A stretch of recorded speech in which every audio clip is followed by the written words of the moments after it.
Hey, what is going on, you guys? John Shea here from the No Shame Income blog. Today in this video, I'm going to be talking about whether or not your 9-to-5 job is something that you should continue pursuing, or really just kind of getting you in the mentality of thinking about, the long term and really, why your 9-to-5 job is really no more secure than going out there and starting your own business. So if you guys are brand new here on the channel, be sure to throw me a thumbs up on the video.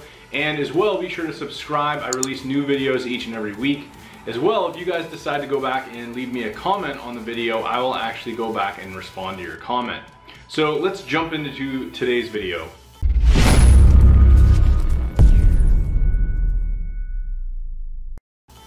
Alright, so what I want to talk about in today's video is I'm not going to be doing like the traditional screen share like I've been doing.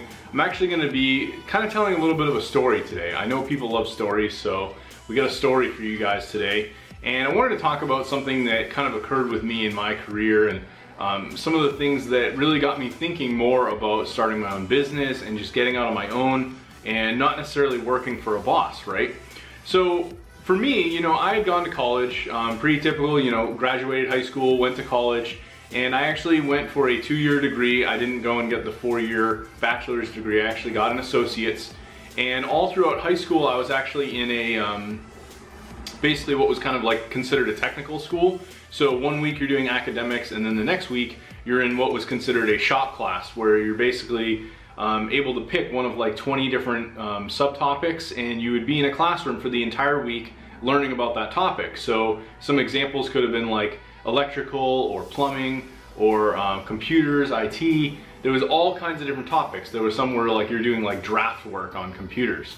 And I ended up picking the IT one. That was something I was always really interested in, which was building computers, networking, learning about Microsoft Windows, and just all the different things. So I spent all of my 4 years at high school learning about this stuff, and when I graduated, I decided to go out there and actually do the same exact thing with my associate's degree. And lo and behold, a lot of it was a refresher for me. The academics got a little bit tougher, but it was very similar, where like 3 days of the week I was doing computer stuff, and then a couple of the other days of the week I was doing academics. So all throughout like that 6-year span, I really was doing a lot of very similar like academics computers. And of course, when when it came time to go get a job, I went out and I reached out to all my fellow employees, all my fellow people that I graduated college with, and I said, what's going on? Like, what are you guys doing now? One guy was at the movie theater. One guy was still working his same job, making the same money. People like weren't really doing a lot, but then I came across one guy who was like, yeah, I got a job working in tech support. So of course he gave me a referral. I went in for the interview and I landed the job. And I actually was there for about a solid year, and things were going really well. I was making pretty good money at the time for for a college graduate, so to speak. I was making a little over $40,000 a year, so I was like pretty pumped up. I had come from a job making like $12 an hour, and prior to that working at a deli where I was barely making minimum wage. And really what it came down to for me was that I just wanted something where I was going to be making a lot more money and had a lot of growth opportunity. So that first year, I saw an opportunity where I said, I'm going to go out and go get like Microsoft certified. I'm going to learn how to become a network engineer, and I'm going to be able to get a better paying job and make a lot more money. So I ended up doing that. I actually took a class where I paid $25,000 to go basically learn from a teacher and be in a classroom environment where I could learn all this networking stuff. So I went out, got my my certifications. I actually went and passed a bunch of the Microsoft tests, which at this particular moment in time, it was actually called the Microsoft Certified Systems Administrator. They also had an engineering one where you had to take a few more tests, but I got the administrator certificate, and I went back to my boss and I was like, hey, I just passed this test, and I spent all this, I didn't tell him, but I had spent all this money, right, on this stuff, and pretty much all I got was a handshake and an awesome, congratulations. So I was like, what did I just spend all this money for? So I decided to go out and start looking for more job opportunities. I was like, what, like, even though I was happy technically in this job, I said, I'm gonna go look for more opportunities. So I ended up working for 3 other companies, and all of them pretty much I hated. One of them was a startup. It was very disorganized. Another was a position where I drove around and like was kind of like Geek Squad, like going around to people's homes or visiting them to like fix their printers or their computer issues. and I just hated it. It was very unpredictable. I didn't know where I was going to be going in any given day, or who I was going to be meeting, or what kind of traffic or routes I'd be driving. So ultimately, I ended up going back to my original employer and saying, you know what, I miss working there. I miss the people, I miss the environment, let me back. So they let me come back to work, and all the while I was there was a guy that had been there. He had started like a week before my initial time there when I very first started. He had been there a little bit before me. It was like a week before, or 2 weeks before. So in reality, you know, he kind of started at the same time as me, and not a lot had changed in the year that I was gone. I think I was gone just under a year. So I ended up staying with that company for another 5 years. And when I came back, I was able to barter a little bit of a raise. I got like a 3% raise. And as I stayed there all that time, eventually it really got to me that, you know, I wasn't moving anywhere in the business. I wasn't advancing anywhere. I had actually gotten another one of my friends to go work at this company, and he ended up moving to another position, but they actually paid him the same amount of money. They didn't even increase his pay. So I was kind of blown away. I was like, what is the opportunity here?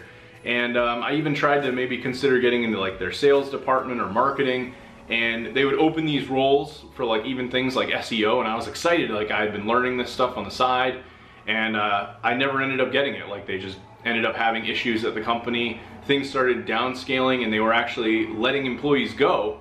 And I got really nervous that I was gonna lose my job, right? I'd been there for over 5 years now, and I'd obviously sacrificed that $25,000 I had put into schooling and all these other things to work there because I was comfortable, you know, it was like really easy for me. So I ended up really at a point in my life where I was like, you know, there's so much more potential to go out there and just learn this entrepreneurship stuff, whatever it is. Maybe it's teaching online or helping clients or doing a podcast or something else that I could be doing that would help me make money and give me the ability to scale, right?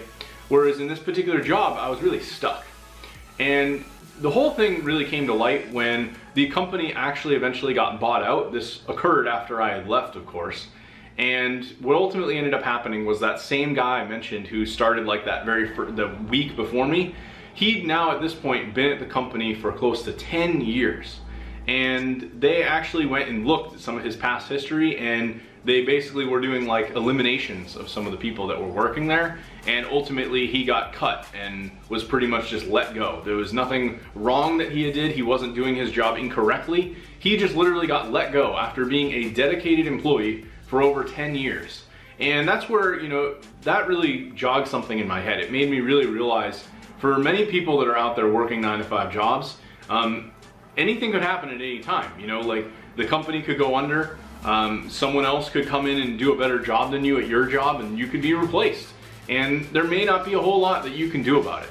You know, I was even recently talking to, it was actually my wife's mother, my mother-in-law. She basically was telling me that her husband has a job where he like knows some certain intricate things about software at the company he works for. He works for like a casino. And he knew all these intricate things, and he developed all these things, and it was like, in a way, he had that job security because he had done so many proprietary things. But the company was actually trying to come in and build a whole brand new system and pretty much just get rid of everything that he'd spent all those years and years building. So it just goes to show that if you're working for somebody else, like, I don't care what situation you're in, I just honestly think that in most cases there is a possibility of you getting replaced or really taken out at any moment in terms of losing your job.